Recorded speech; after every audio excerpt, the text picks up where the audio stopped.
Bruce Springsteen just turned his Washington, D.C. concert into a full-scale political rally, and Donald Trump was the main target of the night. During a fiery 6-minute speech at Nationals Park on May 27th, the 76-year-old rock icon unleashed one of his most aggressive anti-Trump attacks yet, blasting the president, rallying the crowd, and even leading concertgoers in an "Ice Out" chant that echoed through the stadium. And once the crowd got loud, Springsteen went all in. The explosive moment unfolded during the second-to-last stop of Bruce Springsteen and E Street Band's Land of Hopes and Dreams tour, a tour that launched on March 31st in Minneapolis and now appears to be ending with a major political bang. Standing before thousands of fans in the nation's capital, the boss made it clear he wasn't there just to sing. After hyping up the crowd with chants against ICE, Springsteen directly addressed fans who feel exhausted, angry, and disillusioned by America's political climate. If you're feeling helpless, if you're feeling hopeless, if you're feeling betrayed, if you're feeling angry, I understand, Bruce declared. Then came the line that electrified the audience. That's why we're here tonight.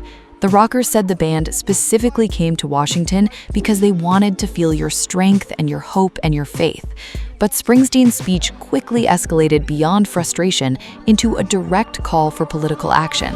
So many of our elected leaders have failed us, he told the roaring crowd, that this American tragedy can only be stopped by the American people. Then came another blunt message aimed squarely at Washington. There is no one coming to save us, Springsteen warned. We've got to do it ourselves. As the crowd erupted, Bruce doubled down, urging fans to fight for what he called the America that we love. "Do you hear me, Washington?" he shouted repeatedly. "Are you with us, Washington?" And then came the line now exploding across social media. "Let them hear you at the White House." The speech instantly triggered political reactions online, with supporters praising Springsteen for speaking out, while Trump supporters blasted the rocker for turning a concert into a political spectacle. But this is hardly the first clash between Springsteen and Trump. Bruce has spent years publicly criticizing the president during interviews, appearances, and performances, often portraying Trump-era politics as divisive and dangerous. And Trump has repeatedly fired back. In April, Trump even used Truth Social to attack Springsteen directly and demand a boycott of the legendary musician after previous criticisms made headlines. Now, with the 2026 midterm elections slowly creeping into focus, Springsteen's latest remarks are once again fueling debate over celebrities, politics, and whether entertainers should openly campaign from the stage. The timing is also notable, and Bruce isn't the only major name publicly targeting Trump right now. Late-night host Jimmy Kimmel has also intensified his attacks on the president in recent weeks.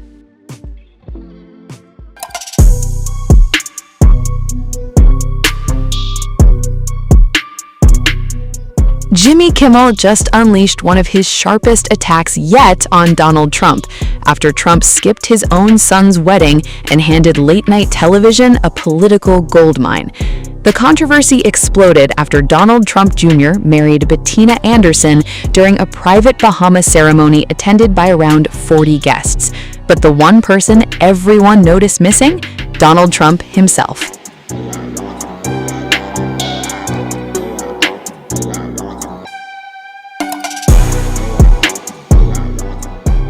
And Kimmel absolutely ripped into it during the May 26th episode of Jimmy Kimmel Live.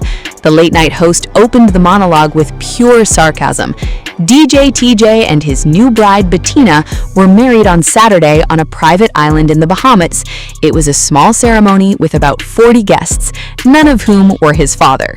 The audience immediately burst into laughter, but things escalated fast after Kimmel read Trump's own explanation for skipping the wedding. "While I very much wanted to be with my son, Don Jr., and the newest member of the Trump family, his soon-to-be wife, Bettina, circumstances pertaining to government and my love for the United States of America do not allow me to do so.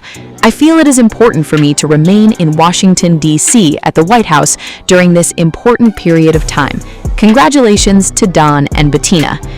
See, he can be warm when he wants to, the comedian joked. He loves Don Jr. He just loves the United States more. And then came the real attack. Kimmel mocked Trump for claiming he was too busy for the wedding while continuing to spend time golfing and attending UFC events. This is a guy who golfs 2-3 times a week. He's going to UFC fights with Manila Ice. He was too busy for his son's wedding. That line triggered another massive audience reaction, but Kimmel wasn't finished. The comedian then turned Trump's own relationship history into a punchline. Trump was previously married to Ivana Trump and Marla Maples before marrying Melania Trump in 2005. Kimmel sarcastically mocked Trump's credibility on marriage advice. He did say Don and Bettina are going to have a great marriage, and this is a man who knows a great marriage. He's had 3 of them himself. Then came one of the harshest jokes of the night. Poor Don Jr., Kimmel said. Without his father, they had to scramble to find somebody else to make a 90-minute toast about windmills and transgender weightlifters. The joke targeted Trump's frequent rally speeches and culture war talking points, and the crowd erupted again. Kimmel also mocked reports that Donald Trump Jr. and Bettina Anderson may still hold another wedding reception at the White House. You'd hope Trump and Melania show up, Kimmel joked. They live there. And then came the final punchline. Can you imagine if they didn't show up to that one too? We wanted to make it, but we were unable to go downstairs. The entire segment quickly exploded online, with viewers debating whether Trump's absence was a serious political decision or simply another headline-grabbing family controversy surrounding the Trump dynasty. According to court documents obtained by Us Weekly, Donald Trump Jr. and Bettina Anderson legally married on May 21st after obtaining a marriage license in Palm Beach. But on social media, the wedding itself almost became secondary because Jimmy Kimmel had already turned this story into a full-scale televised roast of Donald Trump.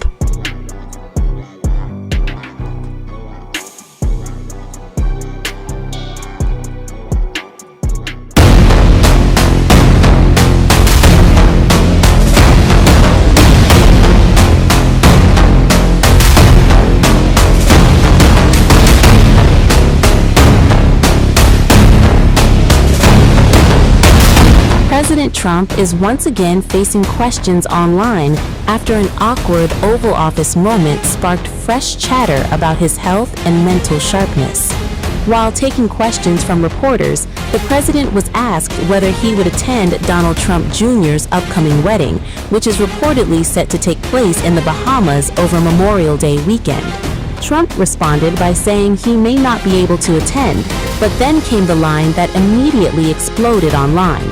Trump added, quote, "He's a person I've known for a long time." Attending your son's wedding this weekend, by the way? He'd like me to go, but it's going to be just a small little private affair, and I'm going to try and make it. I'm in the midst. I said, you know, this is not good timing for me. I have a thing called Iran and other things. That's one I can't win on. If I do attend, I get killed. If I don't attend, I get killed. By the fake news, of course, I'm talking about. No, but he's got a very person who I've known for a long time, and hopefully they're going to have a great marriage. That unusual description of his own son quickly went viral, with critics questioning whether the president had momentarily lost track of what he was trying to say. Former Obama spokesperson T.J. Adams Falconer reacted online by writing, quote, "My son is a person I've known for a long time. The dementia really jump scares you there." Social media users piled on almost instantly. One person wrote, quote, "I have known this person for a long time" is a very strange phrase to use about his own son. Another joked, quote, "I know that I'll sleep better tonight knowing that our president has known his son for a long time." And perhaps the harshest comment read, quote, "I've heard warmer introductions from people describing their dentist." However, some viewers believe the clip may have been misunderstood. If you listen carefully, Trump appears to begin speaking about Don Jr. before suddenly switching to talk about his future daughter-in-law, Bettina Anderson, whom he has reportedly known for years. By the fake news, of course, I'm talking about. No, but he's got a very person who I've known for a long time, and Hopefully they're gonna have a great marriage. Supporters argue he was referring to Bettina, not his son. The controversy also comes as Trump faces criticism for suggesting he may skip Donald Trump Jr.'s wedding altogether because of what he called bad timing, pointing to Iran and other presidential responsibilities. That explanation immediately triggered backlash online, with many users pointing out that Trump has repeatedly made time for golfing weekends throughout his presidency. And now, the awkward wording during this latest exchange has only added more fuel to the growing scrutiny surrounding the president's health and mental sharpness. President Donald Trump is set to undergo yet another medical examination as fresh concerns surrounding his health continue dominating headlines online. The White House has confirmed that Trump will visit doctors at Walter Reed National Military Medical Center on May 26th, officially describing the appointment as a routine annual physical and preventative care checkup. But critics and social media users are now pointing out one major detail. This upcoming visit will reportedly mark Trump's fourth publicly announced medical evaluation since returning to office. Last April, just months into his second term, Trump underwent what the White House described as his annual physical. According to presidential physician Navy Captain Sean Barbabella, the nearly 5-hour assessment included blood work, cardiac testing, ultrasound imaging, and cognitive evaluations.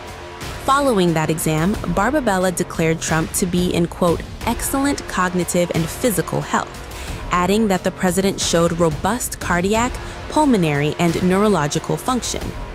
Then, last July, Trump reportedly returned for another medical consultation after observers noticed swelling around his ankles and visible bruising on his right hand during public appearances. White House Press Secretary Carolyn Leavitt later confirmed that Trump underwent vascular testing and was diagnosed with chronic venous insufficiency, a condition where veins struggle to circulate blood properly through the legs, leading to swelling.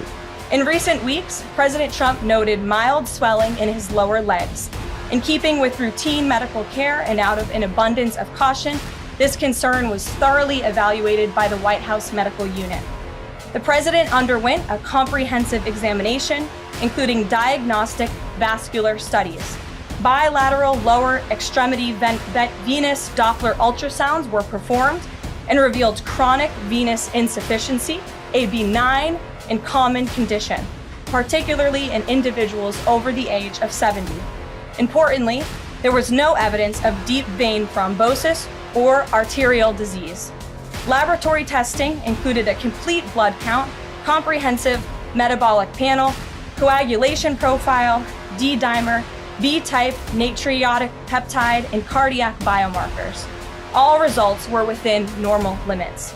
An echocardiogram was also performed and confirmed normal cardiac structure and function. No signs of heart failure, renal impairment, or systemic illness were identified.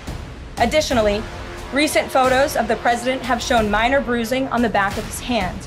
This is consistent with minor soft tissue irritation from frequent handshaking and the use of aspirin, which is taken as part of a standard cardiovascular prevention regimen. Then came October of 2025, and another unexpected medical evaluation at Walter Reed. Initially, the White House again described the visit as a routine yearly checkup, despite Trump already having undergone a full annual physical earlier in the year. Trump himself later referred to the appointment as, quote, a sort of semi-annual physical. According to official memos, the October evaluation included advanced imaging, laboratory testing, and preventative health assessments carried out by specialists. But confusion followed after Trump repeatedly claimed he had received an MRI before later clarifying during an interview with the Wall Street Journal that it was actually, quote, less than that. It was a scan. His physician later confirmed it had in fact been a CT scan, reportedly conducted to rule out cardiovascular problems. Now, as Trump approaches his 80th birthday next month, online speculation surrounding his health is once again exploding.